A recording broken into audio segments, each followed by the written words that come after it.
मुख्यमंत्री देवेंद्र फडणवीस ने 100 दिवसीय विकास कार्यक्रम की घोषणा की है, जिसके तहत मृदा और जल संरक्षण विभाग की कई योजनाएं लागू करेगा। मृदा और जल संरक्षण विभाग राज्य में जल संरक्षण जागरूकता के लिए जनवरी से मार्च तक रथ यात्रा निकालेगा। मंत्री संजय राठौड़ ने बताया कि यात्रा राज्य भर को कवर करेगी। मृदा और जल संरक्षण विभाग कृषि और सिंचाई के लिहाज से राज्य के विकास में महत्वपूर्ण भूमिका निभा रहा है। इस विभाग के तहत राज्य की छोटी जिकाइया और विशेष रूप से महत्वपूर्ण विदर्भ की झील की सिंचाई क्षमता को बढ़ाने के लिए कई कदम उठाए जा रहे हैं। विभाग की योजना के अनुसार इन झीलों की कचरा हटाकर और गहरीकरण करने इनके जल धारण क्षमता की वृद्धि की जाएगी, जिससे किसानों को सिंचाई के बेहतर संसाधन मिल सकेंगे। इसके अलावा मृदा एवं जल संरक्षण विभाग ने नए साल में जल संरक्षण के प्रति जागरूकता फैलाने के लिए रथ यात्रा निकालने का फैसला किया है। ये रथ यात्रा जनवरी से मार्च तक 3 महीनों के राज्य भर में यात्रा करेगी। मृदा और जल संरक्षण मंत्री संजय राठौड़ ने बताया कि ये यात्रा जल संरक्षण की अहमियत को जन जन तक पहुंचाने का एक बड़ा प्रयास है। आपण सर्वजण जाणता की आता गाळमुक्त धरण, गाळयुक्त शिवा म्हणजे अनेक असे स्ट्रक्चर आहे महाराष्ट्रामध्ये जे मोठे डॅम आहे, छोटे डॅम आहे, परंतु गाळाने भरलेले आहे। याचा गाळ जर आपण काढला आणि तो शेतकऱ्यांच्या शेतामध्ये टाकला आणि त्याचा शेतकऱ्यांना सुद्धा सोबत घेतलं, वेगवेगळ्या NGO ज्या राज्यामध्ये काम करतात या दृष्टीने त्यांना सपोर्ट केला आणि शासनाच्या सपोर्टनी त्यांना थोडी सपोर्टची भूमिका ठेवून हा एक कार्यक्रम आम्ही महाराष्ट्रात राबवण्याचा प्रयत्न करतो आहे। त्यासोबतच आता पाणलोट यात्रा म्हणून आमची यात्रा जानेवारीमध्ये सुरू होणार आहे। ही यात्रा 80 ते 90 दिवस राज्यामध्ये फिरणार आहे।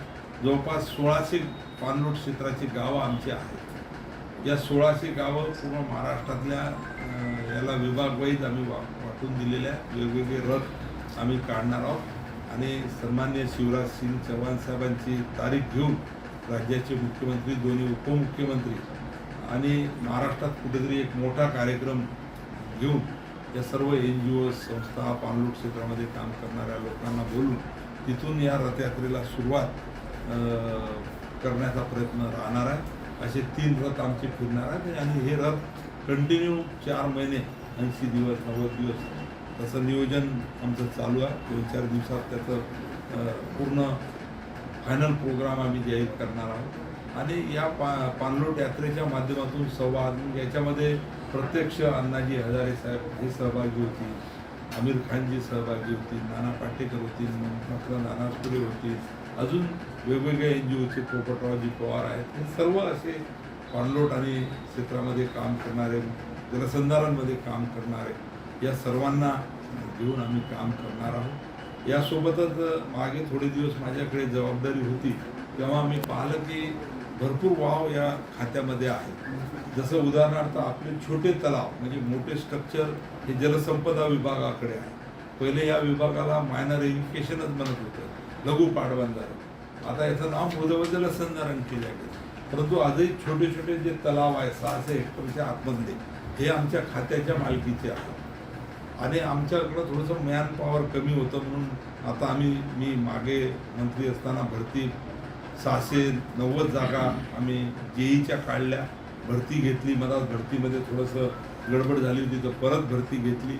आता त्याचा रिझल्ट मी लावणार आहे आणि जानेवारी महिन्याच्या पहिल्या किंवा दुसऱ्या आठवड्यात या सर्व नियुक्त्या आम्ही करून टाकणार आहे। 690 जागा भरणार आहे। अजून 3000 नवीन जागा भरायचा प्रस्ताव आमच्याकडे आहे, तर तो प्रस्ताव सुद्धा आम्ही कॅबिनेटसमोर घेऊन हे प्रस्ताव मान्य करून घेणार आहे। म्हणजे 3000 भरती आणि आता हे 690 भरती या भरत्यासुद्धा घेणार आहोत। परंतु आता मॅन पॉवर शेवटी आमच्याजवळ कमी आहेत म्हणून आमचे धरणाला अनेक वेळा कॅनल्स आहे, परंतु कॅनलमध्ये झुडपं वाढलेली आहे, गवत वाढलेलं आहे, पाणी शेवटच्या टोकापर्यंत टेलपर्यंत जात नाही आणि म्हणून मी आता ठरवलं आहे की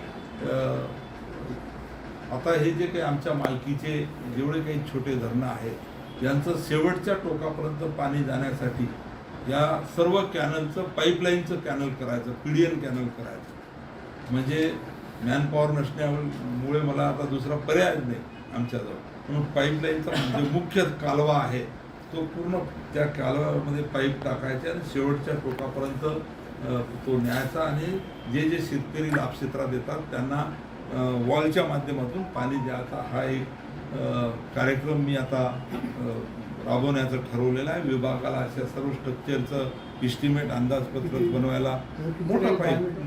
10 मीटर मोठा राहील टेक्निकल आता मला माहीत नाही, परंतु आता जलसंपदा विभागाने सुद्धा टेलपर्यंत पाणी गेलं पाहिजे शेवटच्या टोकापर्यंत, म्हणून तोच प्रयत्न चालू केलेला आहे. कारण हे जर पाणी बऱ्याच वेळेस कॅनल फुटतो, लिकेज होतात, पाणी वाया जातो, नाल्यात जातो, म्हणून पाण्याचा पुरेपूर वापर जर करायचा आहे शेतकऱ्याच्या बांधापर्यंत शेतापर्यंत तर PDNच्या माध्यमातून चांगला या ठिकाणी प्रयत्न आम्ही करणार आहोत.